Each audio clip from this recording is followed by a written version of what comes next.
രാഹുലിനെ കണ്ടെത്തുന്നതിന് പാർട്ടി നേതാക്കൾ പോലീസിനെ സഹായിക്കും. പോലീസിനെ എന്തിനാ സഹായിക്കുന്നത്? ഈ നമ്മുടെ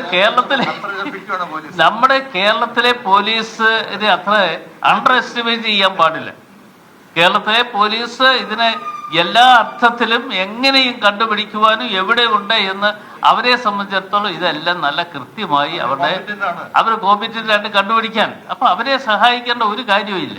ഈ നേരത്തെ ഉയർന്ന ആക്ഷേപങ്ങളും പരാതികളും ആ സമയത്ത് നടപടിയെടുത്ത് പോയിരുന്നെങ്കിൽ ഇത്തരം ഒരു സാഹചര്യത്തിൽ കോൺഗ്രസ് അകപ്പെടുമായിരുന്നു. അല്ല, ഈ അത്തരം കാര്യങ്ങൾ ഞാൻ നേരത്തെ മറുപടി പറഞ്ഞല്ലോ. പിന്നെ അതിന് വീണ്ടും മറുപടി പറയണം. ഞാൻ മറുപടി പറഞ്ഞല്ലോ. രാഹുലിന്റെ വിഷയത്തില് ഇപ്പൊ താങ്കൾ പറഞ്ഞു പുറത്താണ് ഈ MLA സ്ഥാനം പുറത്തായിരിക്കുന്ന ആളെ MLA സ്ഥാനം രാജിവെക്കണമെന്ന ഒരു ആവശ്യമാണല്ലോ ഇനി ബാക്കി നിൽക്കുന്നത്. അക്കാര്യത്തിൽ ഒരു തീരുമാനം അല്ല, MLA സ്ഥാനം കൊടുത്തത് ഞങ്ങളാരുമല്ല.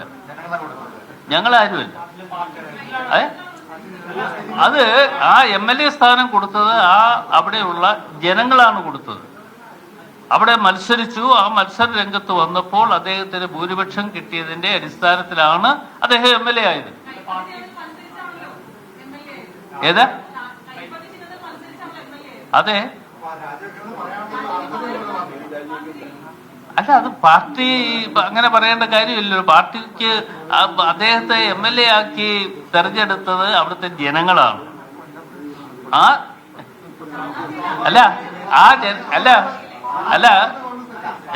ഞാനോട് ഒന്ന് പറയട്ടെ. അല്ല, അത് ജനങ്ങൾ കൊടുത്ത ഒരു അംഗീകാരമാണ്. ഇതേ അവസ്ഥ തന്നെ മറ്റ് പല ആളുകൾക്കും ഉണ്ട്. പേര് എന്നെ കൊണ്ട് പറയിപ്പിക്കണ്ട. അത് എൻ്റെ മാന്യത വെച്ച് ഞാൻ അത്തരം ആളുകളുടെ പേരുകൾ ഒന്നും പരാമർശിക്കാൻ തയ്യാറാകുന്നില്ല. നിങ്ങൾക്ക് നന്നായിട്ട് അറിയാമെന്നുള്ളത് കൊണ്ട് അത്തരം കാര്യങ്ങളിലേക്ക് ഞാൻ കടന്നു പോകുന്നില്ല.